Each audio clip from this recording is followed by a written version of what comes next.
கலகமுகம் வழங்கும்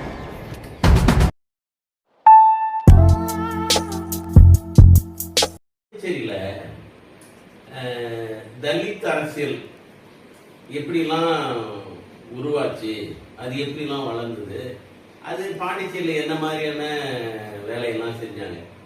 உங்களுக்கு தெரியும், அப்பா இருந்து தலித் தலைவர்கள் வந்து சித்ரா சிங்கராஜ், எம்எஸ் கலிவர்மால், அவங்களுக்கெல்லாம் முன்னே வந்து நம்ம கங்காதரன் அண்ணன், அப்புறம் ராமச்சந்திரன், இது ஒரு குரூப்பு.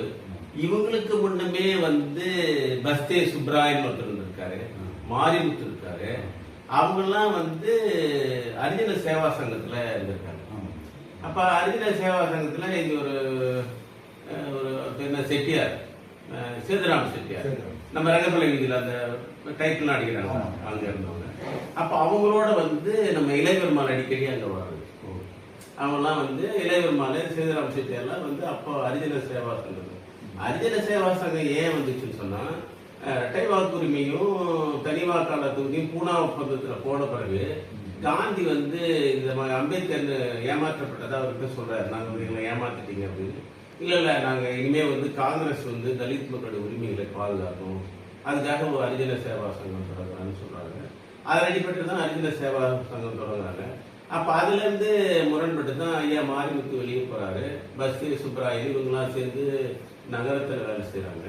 அப்புறம் அண்ணா நீலகங்காதரன், இவங்க எம்எஸ்கே, சித்ரா சிங்கராஜ், இவங்கெல்லாம் வந்து போஸ்ட் ஆஃபீஸ் இருந்துட்டு கிராமங்களுக்கு. இது ஒரு அரசியல். இப்படிதான் வந்து பாண்டிச்சேரி முழுவதும் அந்த காலத்தில் அவங்க வேலை செய்ய, நம்ம சின்ன பிள்ளைங்களா இருக்கும்போது வேலை செய்வாங்க. இது பார்த்தீங்கன்னா இந்த அரசியல் இப்படி ஓடிட்டு இருக்கும்போதே அப்படியே வந்து அதே காலகட்டத்தில் ஒவ்வொரு பக்கம் ஒரு வேற அரசியல், கம்யூனிஸ்ட் அரசியல் வந்து அதுல வந்து குறிப்பா உங்க தந்தையார் வந்து வையாபுரி வந்து ஒரு பெரிய தாக்கத்தை ஏற்படுத்துறாங்க. நம்ம விசாரிச்ச அளவுல அது பாத்தீங்கன்னா உங்க ஊர் பனையடிக்கு போம், அந்த ஊர் வந்து நம்ம கரையாம்புத்தூர், சொரப்பூர், வீராடம், இந்த அப்புறம் நல்ல பேட்டிப்பாடு, இதெல்லாம் ஒரு பெரிய தாக்கத்தை ஏற்படுத்துறாங்க. இப்ப இது வந்து இப்ப சொல்லுங்க, அப்பாவுடைய அந்த தொடக்க காலம் எப்படி இருந்துச்சு? அப்பா வந்து தாத்தா பற்றி சொல்லுங்க. தாத்தா வந்து பெரிய ஒரு குடும்பத்தை சேர்ந்தவர், ரெட்டியார் மாதிரி ஒரு பெரிய சொத்து பத்து உள்ளவராக இருந்தார். அந்த அப்பா வந்து தாத்தாவுடைய கடைசி பிள்ளை, 8வது பிள்ளை.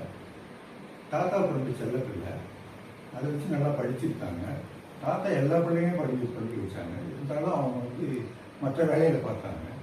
அப்பா வந்து ஊருடைய நிலவரத்தை அந்த சமூகத்தில் புரிஞ்சுக்கணும், பொது உடைமைக்காக நம்ம செயல்படணும்னு சொல்லிட்டு இல்ல அவங்களுக்கு முதல்ல கம்யூனிஸ்ட் எப்படி அவங்களுக்கு அப்பாவுக்கு அறிமுகம்? ஈர்ப்பு இல்ல, அவருக்கு வந்து கம்யூனிஸ்ட் ஈடுபாடு இல்லைங்க, அறிமுகம் யார் மூலமா?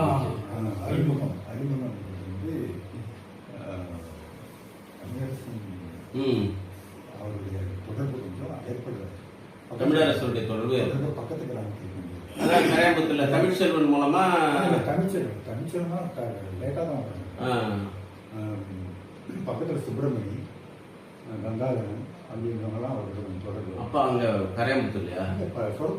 சொரப்பூர்ல. ஓ, அப்ப இளையபெருமான் ஒரு பெரியவர் இருந்தார், அவர்கிட்ட எல்லாம் நல்லா தொடர்பு. அந்த இதில் அவங்க பழக்க வழக்கத்தில் அப்படி இருக்கும்போது சுப்பையாவுக்கு கொஞ்சம் பழக்கம் வர்றாரு அப்பா. அப்ப இது ஒரு பக்கம் நக்சலைட்டுன்னு ஒரு பக்கம் வராங்க, இன்னொரு பக்கம் சுப்பையாவுக்கு தொடர்பு, தலைவர் சுப்பையாவுக்கு தொடர்பு.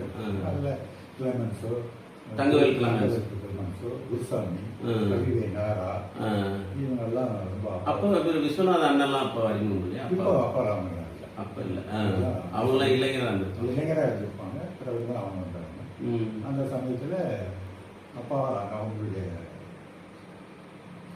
நடமாட்டத்திலையும் அவங்களுடைய இயக்கத்திலையும் சேர்ந்து ஊர் மக்களோட அவங்களை எப்படி நம்ம வழி நடத்தணும், மேல்ஜாதியினுடைய இருக்கிறவங்க நம்மளை வந்து எப்படி அடிமைப்படுத்தி இந்த மாதிரி சாணி வாடுறது, மாடு வெட்டி சொல்றது, பிள்ளைங்களை படிக்க விடாத இருந்தாங்க. அதை எப்படி மாற்றணுன்றதுக்காக முதல்ல கல்வி அறிவு கொடுக்குறதுக்காக இரவு பள்ளிக்கூடம் அப்பாவே நடத்துறாங்க. அப்போ ராங்கள் தான் வச்சிருப்பாங்க. அதை நடத்தி ஒரு கிராமத்தை கொஞ்சம் விழிப்புணர்வு வளர்க்குறாங்க. சைமல்டேனியஸாக இந்த கம்யூனிஸ்டுடைய தாக்கத்தை கொண்டு வராங்க. அந்த தாக்கத்தை கொண்டு வந்து அவங்க கம்யூனிஸ்ட் சுப்பையா, தங்கவேல் கிளமன்ஸ், குருசாமி இவங்களுடைய அடிக்கடி தொடர்பு வச்சு கூட்டமெல்லாம் போடுறாங்க. நம்ம கூட்டம் போடுறது தான் சுப்பையா அவர்கள் மந்திரி ஆகிறார். மந்திரி ஆகிற சமயத்தில் நிலம் முழுவதுமே சொந்தம். அது எமர்ஜென்சி பீரியட். அந்த சமயம் வந்து எமர்ஜென்சி பீரியட் அப்பாவும் கைதாகிறார். அந்த எமர்ஜென்சி கைதாகிருக்கு. அப்பதான் அந்த நில உச்சவரம்பு சட்டம் வரும். ஒரு 1.5 மாசம் அளவுக்கு ஜெயிலில். அதன் பிறகு வெளியில வந்து நில உழவுக்கு சொன்ன எங்க ஊர்ல கிட்டத்தட்ட 48 பேருக்கு உழுகுணைக்கு நில சொந்தம். 48 பேருக்கு ஆளுக்கு அரக்காணி. ஆமா, 2.5 வருஷம் போகுது. 48 பேருக்கு அரக்காணின்னா எத்தனை காணி? ஒவ்வொருத்தரும் அப்ப 48 காணினா ஏறக்குறை 22 காணி வருது. 22 காணி எல்லாம் வந்து ஒவ்வொருத்தருக்கு. அதாவது அவங்க ரெடியாட்ல பயிர் செஞ்சுதான் ஆனா இல்ல அவங்ககிட்ட பயிர் செஞ்சவங்க கிட்ட, அதாவது பண்ணையாளா இருந்தவங்க, படியால் பரிச்சையா இருந்தவங்களுக்கு அது ரெடியார் கிட்ட வந்து வாங்குறாங்க. எப்படின்னா கேஸ் நடக்குது. 2.5 வருஷம் கேஸ் நடக்குது. அது கிருஷ்ணமூர்த்தி தான் லாயர். உழுவனுக்கு நிலம் சொந்தம், அதனால எங்களுக்கு வந்து ஒரு நிலம் வேணும் சொல்லிட்டு கிராமத்துல இருந்தே வருவாங்க. நடந்து வருவாங்க பஸ் பாண்டிச்சேரிக்கு கேஸ் அட்டன் பண்றதுக்கு. அந்த சமயத்தில் பார்த்தா பெரிய மார்க்கெட்ல கூடையில சோறு வச்சிருந்தோம். ஆமா, பாண்டிச்சேரியில தெருவுல சோறு வைப்பாங்க. அந்த கலாச்சாரம் அங்கதான் அப்பா வாங்கி கொடுத்து பசியாக்கி வருவாங்க. நெல் அறுவடை போது அந்த அரிசியோ நெல் எடுத்துதான் கொடுப்பாங்க. யாருக்கு? அந்த சோறு போட்டவங்களா? காசு கொடுக்காத, காசு கொடுக்கறதுக்கு காசு இல்ல அவங்க பெரிய மார்க்கெட் போலீஸ் எதிர்ப்பு வச்சிருப்பாங்க. ஆமா ஆமா, கூடையில சோறு வந்து நானே பாத்துங்க. இவருக்கு நல்ல அனுபவம் இருக்கு. ஏன்னா இவங்க அப்பாவுக்கு வந்து ஜெயில நடந்தது. அப்ப இந்த மாதிரி ஒரு கஷ்டப்பட்டு வழக்கு நடத்தி ஜெயிக்கிறாங்க. 48 பேருக்கும் எல்லாம் கிடைக்குது. அடுத்தபடியா கூலி, பணக்கூலிக்கு பதில் தானிய கூலி வேணும்னு போராட்டம் நடத்துறாங்க. இந்த போராட்டத்திலையும் கிட்டத்தட்ட அது ஒரு 1.25 வருஷம் நினைக்கிறேன். 2 வருஷம் எனக்கு 2 வருஷம் போராட்டம். அது என்னன்னா அப்படியே களத்துல நெல்லை போட்டு அப்படியே போலீஸ் வந்து காவல் இருந்தாங்க. காவல் இருக்கும்போது அப்புறம் ஒரு ராத்திரி எல்லாத்தையும் அள்ளிட்டு போயிட்டாங்க. அப்ப போலீஸ் கொஞ்சம் உதவி செஞ்சாங்க. அப்ப இவரு சுப்பையா வந்து அரசாங்க அதிகாரத்தில் இருந்ததால அவங்க அந்த போலீஸ் கிட்ட பேசி அப்ப ரெட்டியாருடைய ஆதிக்கத்தை வந்து அந்த நேரத்துல அப்பா உடைச்சிருக்கிறார். 2 விஷயம், ஒண்ணு நில மீட்பு, 2வது கூலி வந்து காசுக்கு பதிலா நெல் வாங்கிடுறாங்க. இது குடித்தண்ணீர் வந்து பெரும்பாலும் கிணத்துல தான் இருப்பாங்க நம்ம ஊர்ல. அந்த கிணத்து தண்ணி குடிச்சு நிறைய பேர் பாதிப்படுறாங்க. அந்த சமயத்திலேயே குடித்தண்ணி ஏற்பாடு பண்ணி வந்து டேங்க் கட்டி அந்த சமயத்திலேயே ஏற்பாடு பண்ணாங்க. அதன் பிறகுதான் வையாபுரி நகர் வருதா? அதன் பிறகுதான் வையாபுரி நகர். இது அப்பா இருக்கும்போதே வந்துருச்சா? அப்பா இருக்கும்போதே தான். சேத்திலார் வந்து கவர்னரா இருக்காரு. சேத்திலார் கவர்னரா இருக்கும்போது அடிக்கடி சுப்பையா கிட்ட போகும்போது சுப்பையா வந்து அப்பா பேர் சேத்திலார் சொல்லி ஒவ்வொரு புதன்கிழமை தான் அவங்க சந்திக்கலாம். அந்த சமயத்தில் பல தடவை அப்பா போய் சந்திச்சிருக்காங்க. அந்த சந்திச்சப்போ ஒரு தடவை சேத்திலால எங்க கிராமத்துக்கு வரணும்னு சொல்லிட்டு அப்பா அழைச்சிருக்காங்க. அதுக்கு ராமத்தையும் கொஞ்சம் அழைச்சிட்டு வந்தாங்க. அழைச்சிட்டு வந்து அங்கே பசுமாடு, ஏற்கலத்தை இதெல்லாம் வச்சு ஒரு களத்தில் வச்சு சேதிலால் ஐயா கையிலேயே அவங்க கொடுத்தாங்க. அப்பெல்லாம் வாங்கினாங்க. அப்போ என்ன சொல்கிறாங்க, அப்பா ரெக்வஸ்ட் பண்ணுறாங்க, எங்கள் கிராமத்துக்கு உள்ள ஒரு தடவை நம்ம மக்கள் வாழற பகுதிக்கு வரணும். ஏன் வரக்கூடாதுன்னு சொல்லிட்டு அந்த இடையாத்தேவி வழியாக வந்து நம்ம கிராமத்தில் பணியடிக்கு கிராமத்தில் மக்களெல்லாம் சந்திச்சு வர சொல்லிக்கிறார். அது அடுத்து என்ன பார்த்தீங்கன்னா 74 ஏடிஎம்கே எம்ஜிஆர் ஆரம்பிச்ச ஏடிஎம்கேவும் கம்யூனிஸ்டும் ஒன்னா சேர்றாங்க. கல்யாண சுந்தரம் வந்து தலைவராக இருக்கும்போது அந்த சமயத்தில் அப்போ எம்ஜிஆர் வந்து நேரடியாக சுப்பையாவை பார்த்துட்டு சுப்பையா ஒரு லிஸ்ட் கொடுத்தாங்க. வேற நீங்கள் போகும்போது அந்த கிராமத்துக்கு போயிட்டு இந்த தலைவரை சந்திக்கணும்னு சொல்லி எம்ஜிஆர். ஓ சரி சரி. விசிட்டு அந்த பக்கமாக வந்து கல்யாணத்துக்கு வந்து மந்தவெளி நிற்கிறார் எம்ஜிஆர். இப்போ பாக்கெட்ல இருந்து பேப்பர் எடுத்து அப்பா பேர் படிக்கல. உடனே அப்பா போடுறாங்க, 2 இது என்ட்ரன் தான் இருப்பாங்க. ஆமா பாடி கார்ட்ஸ். ஆமா அவங்க சொல்லி மேலே ஒரு சின்ன வந்தாங்க கொடுத்தாங்க. உங்கள் மக்களுக்காக என்ன வேணும் போகணும் எங்களுக்கு குறையாக இருக்கா அதை வந்து நீங்கள் சொல்லுங்க சொல்கிறாங்க. அப்பா சொடப்பூர் கிராமத்தில் இருக்கிற குறையும் அவருக்கு எடுத்து சொன்னாங்க. தமிழ்நாடு அவங்க நம்ம ஊரோட குறை சொன்னாங்க. கீழே இருக்கிற குறிச்சு அப்புறம் வேறு ஏதாவது உங்களுக்கு வேணுமா உடனே எம்ஜிஆர் கிட்ட அப்பா எங்கள் கிராமத்துக்குள்ளே வாங்க. எப்பயுமே அது யாராவது தான் போயிடுவாங்க, கிராமத்துக்குள்ள வரணும் அப்படின்னு சொல்லிட்டு அவர் எம்ஜிஆரை பரவெடுத்து கிராமத்துக்கு வந்து மக்கள் வாழ்க்கை வந்து ஒரு 10 நிமிடம் வரைக்கும் அவர் பேசினாங்க. பேசிட்டு எல்லாருமே சந்தோஷப்பட்டு அவர் கை கொடுத்தாங்க. அந்த சமயத்தில் பார்த்தீங்கன்னா ஒரு நண்பர் ஒருத்தர் போயிட்டு எம்ஜிஆர் கை தூக்கி ரொம்ப லேசாக கற்றுச்சு. அந்த சமயத்தில் அவர் சொல்றாரு, ஒன்றும் பண்ணாதீங்க, அது எனக்கு கொடுத்தது அன்பு மொத்தம் அப்படின்னு சொல்றாரு. ஆமா அதெல்லாம் ஒரு நினைவு நல்லா இருக்கு. அப்புறம் வேற ஏதாவது வேணும்னா ஜனங்களுக்கு ரொம்ப சந்தோஷமா இருக்குது. மறுபடியும் அவ்வளோ ஆயிடுச்சு கோப்பா வச்சிருந்து. ஆனா உங்க அப்பா பேர் வைக்கணும்ன்ற அந்த ஊர் ஜனங்க அந்த அளவுக்கு சொல்றாங்கன்னா அப்பா மேல அவ்வளவு நம்பிக்கை வையாமி நகர். இங்கெல்லாம் அவங்க சொல்லுவாங்க, அப்பா செய்யற மாதிரி நீங்க செய்யுங்க செஞ்சுட்டு இருக்கணும். நான் இந்த வீடு கட்டினதே எங்க அப்பாவுடைய நினைவு தான். அதுவும் நகர பகுதி வீடு நான் சுத்தமாக கட்டிருக்கிறேன். ஏன் சொன்னா நைட்டோட நைட்டு இங்க அண்ணா சாலை கீழே படிச்சுட்டு 4:30 மணி ஜெயிண்ட் பஸ் பிடிச்சி காலையில் போவாங்க. Night meeting bus. வருவாங்க. ஆமா கம்பன் கல்யாணத்துல கூட்டம் நடக்கும், புது கூட்டம் நடக்கும். மீட்டிங் முடிச்சுட்டு அங்கேயே அண்ணா சாலையில படிச்சு முடிச்சு 4:30 மணி ஜெயிண்ட் பஸ் பிடிச்சி அங்க வருவாங்க. அந்த நினைவா வந்து போறதுன்னா பெரிய போராட்டம். பாண்டிச்சேரிக்கு வந்து போறதுன்னா பெரிய போராட்டம். ஒன்னே கல்மண்டத்தில் இறங்கி நைட்டு நடந்து வருவாங்க. அதே மாதிரி கல்யாணத்தில் இறங்கி நடந்து வருவாங்க. இப்ப நீங்க இப்ப நம்மலாம் ஹாஸ்டல்ல சந்திக்கும் போது அப்ப நீங்க வையாபுரி புள்ளன்னு யாருக்கும் தெரியாது, சொல்லிக்கிட்டு இல்ல வந்திருக்காங்க ஹாஸ்டலுக்கு வந்துருக்காங்க. அப்போ இதுதான் வாங்கிட்டோம். லைட் ஆஃப் ஆயிடுச்சுன்னா அந்த இது ஆட்டோமேட்டிக்கா ஏறிடுறது இது. அப்ப நீங்க அங்க ஹாஸ்டல்ல இருந்து அப்புறம் வந்து எல்டிசி ஆகி யூடிசி ஆகி ரிட்டையர் ஆகும்போது சேவ் ஆகுறீங்க. நான் உங்க கூட தான் எல்டிசி தான், நான் வரல. நான் அப்ப எனக்கு தெரியல, அது நான் படிக்கணும்னு சொல்லிட்டு. எனக்கு இப்ப இன்னொரு விஷயம் பாத்தீங்கன்னா, நான் சொன்னீங்களா நம்ம ஊர் பக்கம் கம்யூனிசம் வளர்ந்து இருக்குது, கம்யூனிசத்தினுடைய தாக்கம் பெரிய அளவு இருக்கு. ஆனா அங்க வந்து அம்பேத்கர் சங்கமுடைய தாக்கம் இல்லை. ஆனா உங்க ஊர் பக்கத்துல இருக்க ராம்பாகத்துல அந்த தாக்கம் கிடையாது, கம்யூனிஸ்டுடைய தாக்கம் இல்லை. சொர்ணா ஊர்ல இல்ல. அப்ப நம்ம ஊர்ல மட்டும்தான், கரையாம்புத்தூர், உங்க ஊரு, வீரானா, சொரப்பூர், இதுல மட்டும்தான் இருக்கு. இது ஒரு பெரிய வினோதமா இருக்கு, எப்படி ஜனங்க வந்து அப்படியானாங்க அப்படின்னு.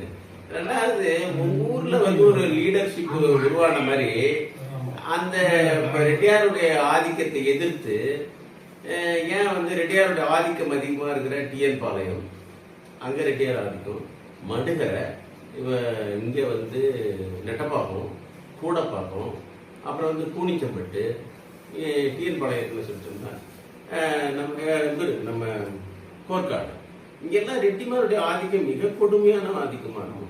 அதாவது ஈவிரக்கமற்ற சாதி ஆதிக்கம். அப்போ நம்ம ஊர்ல நடந்த மாதிரி போராட்டம் அங்கெல்லாம் வந்து நிலமீட்சி போராட்டம் நடக்கல, கூலி உயர்வு போராட்டம் நடக்கல, எதுவுமே நடக்கல. அதை நீங்க அதை கவனிச்சிருக்கீங்களா? அதுக்கு என்ன காரணம்னா, உங்க அப்பா மாதிரி ஒரு தலைவர் அந்த பகுதியில இல்லை, அந்த பகுதி எங்கேயுமே இல்லை. அதனால வந்து அதை போராட்டம். நம்ம அம்பேத்கர் சங்க தலைவர்களும் இந்த மாதிரி நில உடைமையை வந்து மீட்கணும்ன்ற அந்த இது இல்லை. இப்போ உங்க ஊர்ல 44 பேர் தான் 22 காணி ஆச்சு. அது 22 காணி இன்னைக்கு எத்தனை கோடி ரூபாய் அதுக்கு மதிப்பு, அவ்வளவு பெரிய சொத்து சேர்ந்துருக்காங்க. அது ரொம்ப ஒரு கவனிக்க வேண்டிய ஒரு ரொம்ப மகிழ்ச்சியா இருக்கு. அதுதான் எப்படி வந்து ஒரு தலைமை இல்லாத போனதால, இப்போ என்னதான் தலைவர்கள் இருந்தாலும் அங்க வந்து தலித் தலைவர்கள் இந்த பகுதியில் இல்லாததால நம்ம ஒரு பெரிய ஒரு தாக்கத்தை ஏற்படல. அம்பேத்கர் சங்க தலைவர்கள் என்ன பண்ணிட்டாங்க, இங்க இடஒதுக்கீடோட நிறுத்திட்டாங்க. ஒரு தீண்டாமைக்கு எதிராக போராடுறது, வன்கொடுமைக்கு எதிராக போராடுறது, இதோட அவங்க நின்று போச்சு. அதே மாதிரி அவங்க நில உடைமைக்காக எந்த இடத்துலயும் எந்த விதமான போராட்டமும் நடத்தாது. ரொம்ப வருத்தமா இருக்கு. அவங்கள மட்டும் குறை சொல்லக்கூடாது. அப்பா மாதிரி ஒரு 10 பேர் பாண்டிச்சேரி முழுது இருந்திருந்தாங்கன்னா இது ஒரு பெரிய ஒரு அப்ப அப்பா கூட வந்து இருந்தவங்க உங்க ஊர்லயே பாத்தீங்கன்னா சில பேரை சொல்லுங்களேன். நீங்க சொன்னீங்க ஒரு 8 பேர் சொன்னீங்க. இந்த புத்தகத்திலையும் குறிப்பிட்டிருக்கீங்க. அந்த புத்தகம்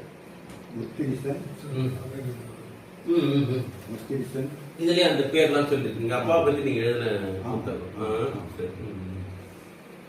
இது இப்ப அவங்க பேர் கொஞ்சம் சொல்லுங்க. மதியகன், தேவராசு, சிவபூஷணம், ஆறுமுகம் இருக்காரு. ஆறுமுகம் அடுத்த செட் அப்பாவுக்கு பிறகு இல்ல. இந்த இதுதான் வந்து படிப்பதில் கொஞ்சம் அதிகமா நல்லா எஸ்எஸ்எல்சி வரைக்கும் படிச்சு இருக்குது. இப்ப அப்பா முதல் போராட்டம் 70ல நடக்குது. அப்புறம் 95ல இருந்த போராட்டம். அப்பா வந்து எப்ப இருந்தாங்க? 78ல இருந்தாங்க. அப்ப 95ல வேற ஒரு செட்டு வந்து இன்னொரு போராட்டம் நடக்குது. இல்ல பிறகு நடத்தல. 95ல கூலி உயர்வு போராட்டம் நடந்ததா சொல்றாங்க. கூலி உயர்வு அப்பயே நடந்து முடிஞ்சு. நில உடைமை போராட்டம், கூலி எல்லாமே அப்பயே முடிஞ்சு போச்சு. 95லாம் இல்ல. 95ல எனக்கு தவறான தகவல் சொல்லி. 95ல ஒரு என்ன நடந்தது சொன்னா, அது சந்திரசேகர் துப்பாக்கி சொல்றாங்க. சொரப்பூர் வீரான 89ல 89ல அது நான் கூட ஒரு பெரிய துண்டறிக்கைலாம் போட்டிருக்கேன். மறக்க முடியாத பனையடி படுகொலைன்னு சொல்லி ஒரு துண்டறிக்கை. அப்ப நம்ம கல்லூரியில இருந்து வெளியே வந்துட்ட காலம். ஆமா, அங்க ஒரு கலவரம் ஏற்படுது சொரப்பூர் வீரானத்துல. இப்போ போலீஸ்காரங்க சொரப்பூர்ல இருந்து அவங்களை திரட்டின்னு வராங்க. நம்ம ஊர் பக்கம் வராங்க. அதான் எஸ்பி ஜெகநாதன். ஜெகநாதன் எப்பயுமே பாத்தீங்கன்னாக்கா சொரப்பூர்ல ஏதாவது நம்ம அடக்கலத்துல பாதுகாப்புக்காக வரும். அப்போ அவன் கிராமத்தில் உள்ள மழை முடியல, வயல்வெளி பக்கமா வராங்க அந்த போலீஸ்காரங்க. நம்ம ஆளுங்க எழுத்து நின்று அவனை ஃபேஸ் பண்றாங்க. அந்த சமயத்தில் பாத்தீங்கன்னா லா காலேஜ் படிச்சுட்டேன் சார். மோட்டர் குளிச்சுட்டு சத்தம் கேட்டு ஓடிடுறான். அப்ப அவனை தான் வந்து ஷூட் பண்றாங்க. அதே மாதிரி கந்தசாமின்றோம் அங்க அறுப்பறுத்து இருக்கான். அதே என்ன சத்தம், அவங்க 2 பேரும் தனிமையில வந்த தெரியல, அவங்களுக்கு என்ன நடக்குதுன்னு தெரியல, தெரியாம வந்து மாட்டிட்டாங்க. அப்பதான் ஷூட் பண்ணி அவங்க. ஆனா ஒருத்தர் வந்து சாகாதவர் இவங்களை தடியாலே அடிச்சு கொண்டாங்கன்னு சொல்லுவாங்க. நிறைய பேர் நம்ம ஊர்ல இருக்கிறவங்கள. சரி, உங்களை பார்த்தது மகிழ்ச்சி. அதான் இதை பத்தி ஒரு விசாரணை நடக்கும்போது அப்புறமே தான் ஞாபகம், உங்ககிட்ட தானே எல்லாம் பேசிக்கான அடிப்படையான ஆதாரங்களும் உங்ககிட்ட இருக்கு, நம்ம எங்கெங்கேயும் விசாரிக்கிறோம் அப்படின்னு சொல்லிட்டு வந்து உங்களை பார்த்தது. இவர் பேர் வந்து கங்காதரன், வையாபுரி தலைவர் வையாபுரிய மகன். அவர் வந்து புதுச்சேரி மாநிலம் பனையடி குப்பத்தை சேர்ந்தவர். இவங்க அப்பா பேர்ல தான் இப்போ வையாபுரி நகர் இருக்கு. இப்போ தலித் அரசியல் வந்து முதல்ல அம்பேத்கர் இயக்கம் இங்கே, ஆனா இவங்க வரும்போதே வந்து கம்யூனிஸ்ட் இயக்கமா வராங்க. கடைசியா இப்போ கம்யூனிஸ்ட் இயக்கம் இல்லாத அது வந்து ஒரு இப்ப அடுத்த கட்டமா விடுதலை சிறுத்தைகளா அவங்க பரிணாமம் அடைஞ்சு, அது ஒரு பெரிய விஷயம் தான் அது. அதனால இது ஒரு முக்கியமான ஒரு வரலாற்று தலித் அரசியல்ல, தலித் வரலாற்றுல அப்பாவுடைய பங்கு வந்து மிக முக்கியமானது.